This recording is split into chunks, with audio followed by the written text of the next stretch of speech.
On July 8, 2014, the quiet routine of Varna Airport in Bulgaria was interrupted by an unusual sight.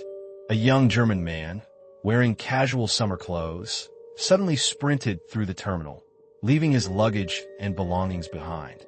He crashed through the exit doors, vaulted over a fence, and disappeared into the tall grass beyond the airport perimeter. That man was Lars Mittank. The brief but haunting CCTV footage of his escape has since become one of the most widely viewed and debated clips on the internet. To this day, no verified trace of Lars has ever been found. His disappearance remains one of the most perplexing missing person cases of recent years. Was he running from someone? Or from something in his mind? Or is it something else entirely? In this episode, we'll carefully examine the life, the trip, and the chilling final moments of Lars Mittank, a man who, in just a few days, went from an ordinary vacationer to the subject of one of Europe's most enduring mysteries. To understand the disappearance, we must first understand the man himself. Lars Joachim Mittank was born in Berlin, Germany, on February 9, 1986. He grew up in the quiet northern suburb of Itzehoe, Schleswig-Holstein, about an hour outside of Hamburg. His childhood and adolescence were unremarkable, and in many ways, that's what makes what happened to him all the more bewildering. By all accounts, Lars was a kind and reserved person. He worked as a technical engineer and lived a modest life. His friend described him as a shy and easygoing man, someone who didn't like conflict and avoided the spotlight. He was a devoted fan of SV Werder Bremen, a football club in Germany's Bundesliga, and regularly wore their green jersey on match days. He was close to his mother, Sandra, and spoke to her often. He didn't have a wife or children, and though he was known to date occasionally, nothing long-term is recorded from his personal life. Friends remember him as quiet but dependable, the sort of person who kept to himself yet was always willing to help when asked. In the summer of 2014, Lars was 28 years old. He'd been working steadily for several years and felt he deserved a vacation. When a group of friends invited him on a week-long trip to the Bulgarian seaside, he accepted. It was nothing unusual. For decades, Golden Sands, a resort town on Bulgaria's Black Sea coast, has been a favorite summer destination for young Germans. With its lively beaches, bars, and inexpensive accommodations, it attracts thousands each year. For Lars, it must have seemed like the perfect escape. Sun, drinks, and time with friends. There was no reason to think anything unusual would happen.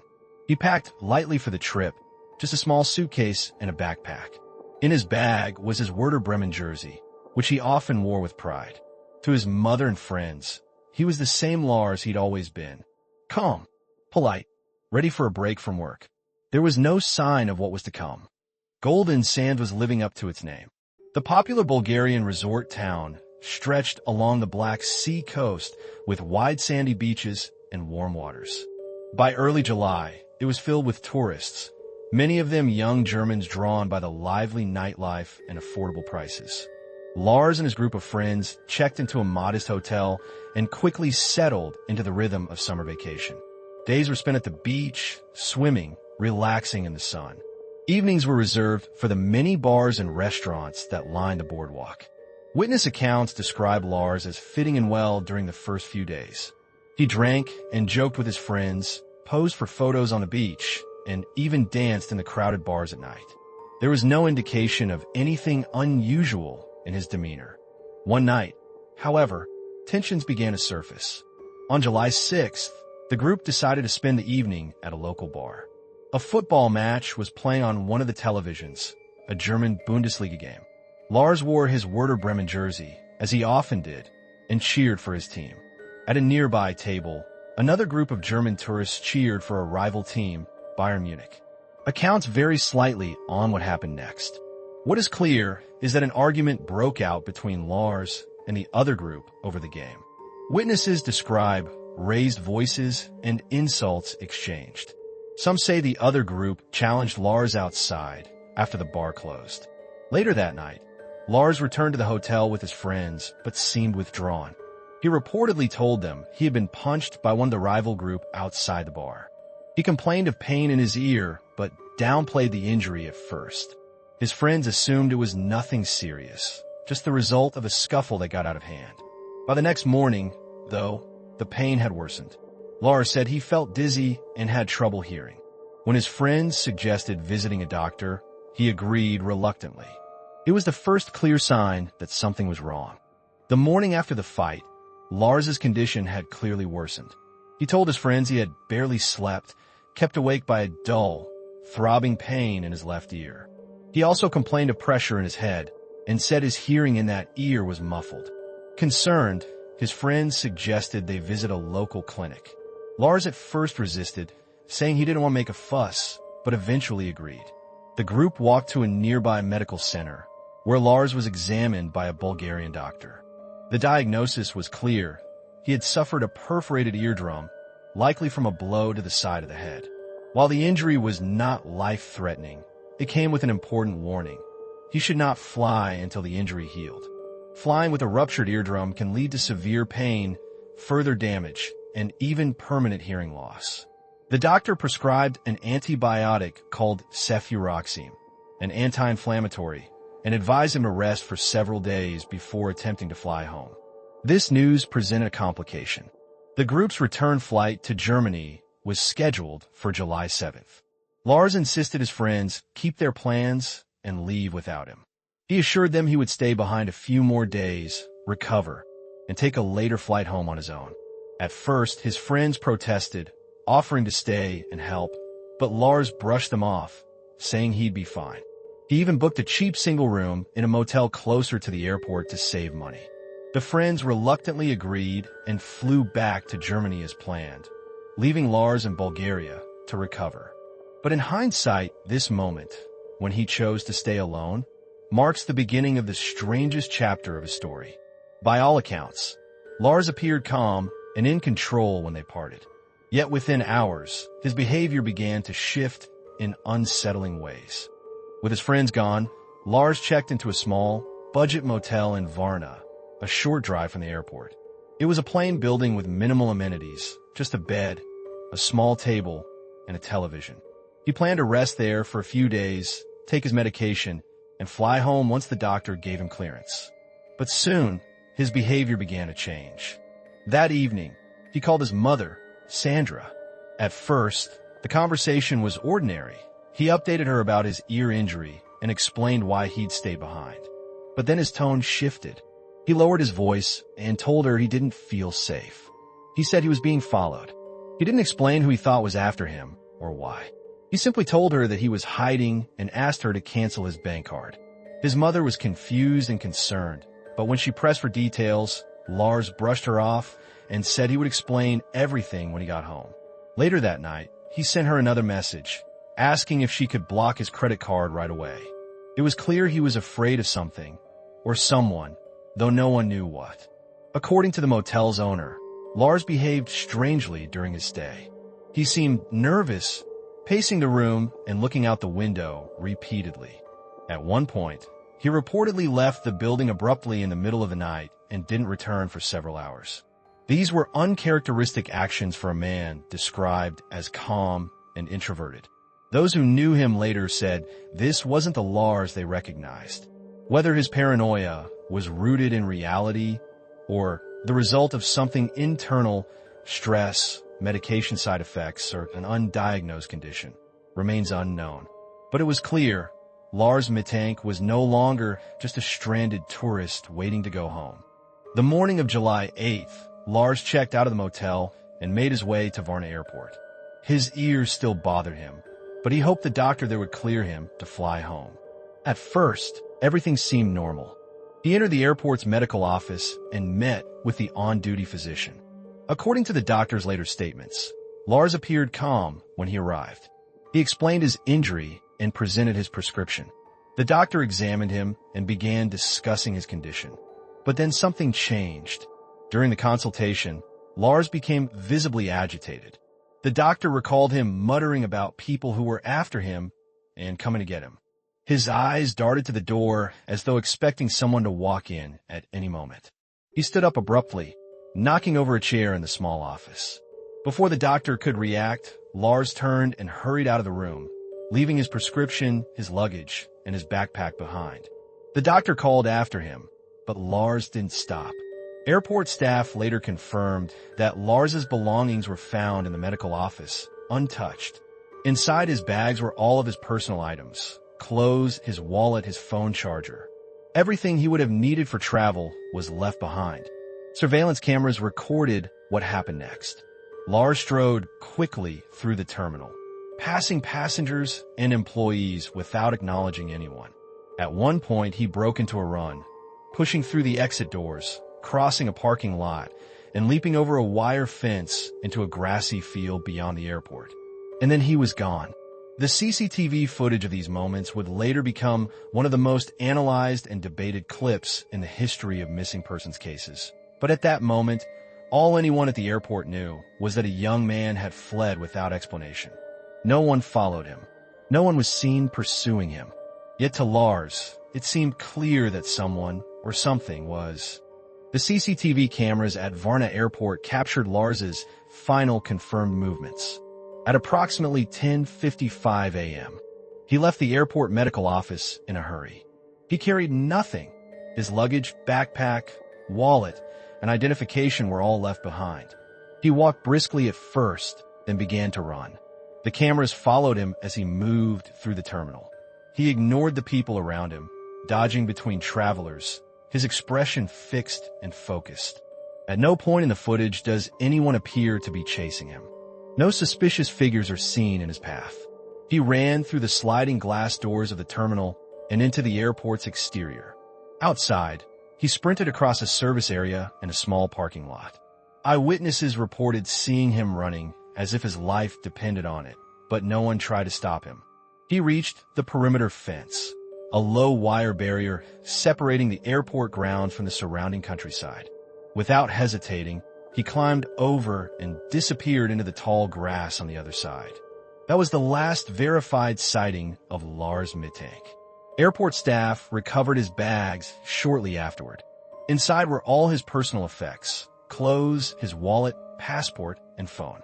Even the antibiotic medication he had been prescribed was left behind. Bulgarian police were called, but by the time they arrived, Lars had already vanished into the fields. Officers searched the immediate area but found nothing. No sign of him. No footprints leading in any clear direction. In the days and weeks that followed, search teams would comb the surrounding countryside, hoping to find a clue to where he had gone. But in those first hours, all anyone knew was that a young man had run into the open fields beyond the airport and never came back. The haunting footage of his escape, captured in grainy, black and white security video, would soon make its way to German news outlets and then to the wider world. People watching it would ask the same question that has lingered ever since. What, or who, was Lars running from? Once police were notified of Lars's disappearance, the search began almost immediately. Airport security and local officers initially swept the fields surrounding the airport fence, hoping he was simply hiding nearby. The terrain was uneven and overgrown in parts, with patches of trees and tall grass that could easily conceal someone lying low. But there was no trace. Within a day, Bulgarian authorities expanded the search radius. Teams of officers and volunteers walked through wooded areas, drainage ditches, and even nearby construction sites. Police dogs were brought in to follow any scent trails from the fence line. But whatever trace Lars had left quickly faded in the heat of the summer sun. Lars's mother, Sandra, was notified soon after. She flew to Varna within days, bringing with her photos and personal details to aid the search. She worked closely with both Bulgarian and German authorities, posting flyers in German and Bulgarian around the city and the airport. Local media picked up the story. Reporters described him as a quiet young man who had simply vanished, and interviews with his mother aired on television in both countries. But leads were scarce. Over the following weeks, several unconfirmed sightings were reported. A man matching Lars's description was allegedly seen walking along a nearby road, barefoot and disoriented. Another report claimed he had been spotted at a bus station asking for directions.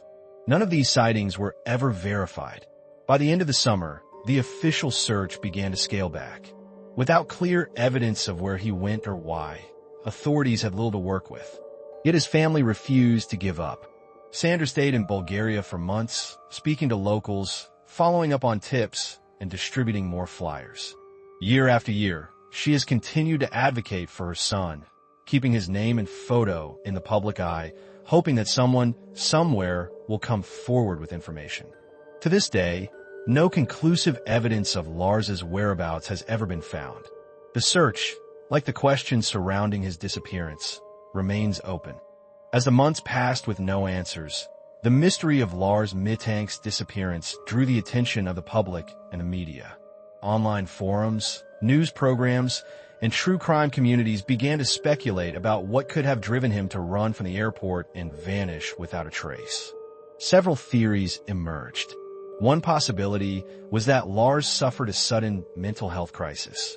Some experts have suggested his paranoia, telling his mother he was being followed, asking her to cancel his credit card, muttering to the airport doctor about people coming to get him, could indicate a psychotic episode perhaps brought on by stress, injury, or even an undiagnosed condition like schizophrenia. Supporters of this theory point to the timing. The injury to his ear, the isolation after his friends left, and the side effects of the prescribed antibiotic cefuroxime, which in rare cases has been linked to anxiety and confusion. Combined, these factors could have triggered a disorienting and frightening mental break. Another theory is that Lars became involved in something more sinister. His claim that people were after him has led some to speculate he may have crossed paths with criminals while in Golden Sands.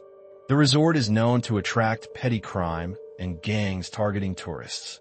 Could the men he argued with over football have continued to harass him, threatening him even after his friends left? Others have wondered if drugs or foul play were involved. There is no evidence Lars used drugs, but some speculate he may have been given something without his knowledge, or coerced into something he could not explain. Then there is the possibility he simply chose to walk away, though this is widely regarded as unlikely by his family and those who knew him. Lars had no known reason to abandon his life, and leaving behind all his belongings, including his money, passport, and phone, makes the idea seem implausible. The most enduring aspect of the case is the airport surveillance footage itself. The image of Lars running, looking back briefly, and disappearing into the fields has become emblematic of the unanswered questions surrounding his fate. On the internet, his story has been dissected countless times. Threads debate every detail of his trip, the timeline of his behavior, and the possible explanations for his actions. Yet in all the speculation, no theory has ever been proven. The truth, it seems, remains just out of reach. For Lars's family, the years since his disappearance have been marked by quiet determination and unending grief. His mother, Sandra, has been the most visible voice in the search for answers. In interviews, she has described her son as a gentle, reliable young man who loved his home and his family. She has never believed that he would simply choose to walk away. From the beginning, Sandra traveled repeatedly to Bulgaria, speaking with police, journalists, and locals who might have seen him. She distributed posters in German, Bulgarian, and English, showing his face and details. Many of these posters remain taped to lampposts and bulletin boards around Varna and Golden Sands even years later. In her statements, she has begged anyone with information, no matter how small, to come forward. "I just want to know if he's alive," she once told German media. "We won't stop looking." The emotional toll on the family has been immense. His mother has spoken about sleepless nights, waiting by the phone, imagining what he might be going through if he's still out there somewhere. Even in the absence of evidence, she continues to believe he is alive. Over the years, there have been occasional glimmers of hope. Unverified sightings and tips have reached the family, claiming to have seen someone matching Lars's description in different parts of Bulgaria, Germany, and even farther afield. Sandra has pursued many of these leads herself, traveling to check them out whenever possible. None have led to a confirmed identification. For many, the image of Sandra clutching a framed photograph of her son has become symbolic of the pain endured by families of the missing. Her quiet strength in the face of public speculation and a lack of answers is a testament to her resolve. The disappearance of Lars Mittank has come to represent more than a single case. It is often cited in awareness campaigns for missing persons, a reminder that behind every headline and every mystery is a family waiting, hoping, and hurting. For them, the mystery is not an intellectual puzzle to solve. It is a wound that has never healed. Years have passed since that summer morning at Varna Airport, and yet the question remains, where is Lars Mittank? All the facts we know are from those few days in July 2014. A young man went on vacation, got into a minor altercation, suffered a treatable injury, and then began to behave in ways that no one close to him could explain. He grew increasingly anxious, claimed he was being followed, and ultimately fled an airport without his belongings. No credible evidence has emerged since. Investigators have not closed the case. Lars remains listed as a missing person by both Bulgarian and German authorities. Every few years, renewed media attention sparks interest and prompts a flurry of tips, but none have brought closure. Some believe he may have succumbed to the elements or an accident after running into the fields that day. The area beyond the airport is not particularly vast, but it does have uneven ground, abandoned buildings, and water hazards. Yet extensive searches of the area found nothing. No clothing, no remains, nothing to indicate his fate. Others hold to the idea that he may still be alive, living in an altered mental state, either unable or unwilling to return. Those who favor this theory often cite unconfirmed sightings of disoriented young men resembling him in Bulgaria and elsewhere. And there are those who feel the answer lies with someone else, perhaps the men he argued with at the resort or unknown figures he believed were pursuing him. If he was threatened or harmed, no evidence has surfaced to identify the perpetrators or their motives. What is certain is that his case has resonated far beyond his own family. The haunting surveillance footage, paired with the inexplicability of his actions, has made Lars Mittank a symbol of how quickly and completely someone can vanish. He has been called the most famous missing person on YouTube, a cautionary tale about how little we can truly know of what another person is going through. But behind the speculation and the videos and the theories is a single, enduring truth. A mother is still waiting, a family is still hoping, and the world is still asking, where's Lars Mittank? The story of Lars Mittank endures because it resists resolution. In the span of just a few days, he transformed from an ordinary tourist into one of Europe's most baffling missing persons cases. What led him to run? Was he in danger? Or did something within his own mind convince him that he was? The few facts we do have raise more questions than they answer. His belongings were left behind. No one was visibly chasing him. Yet something drove him to leap over a fence and vanish into the fields beyond the airport. For his family, the uncertainty is unbearable. For the public, it's a mystery that invites endless theories. But for Lars himself, wherever he may be, the truth remains known only to him.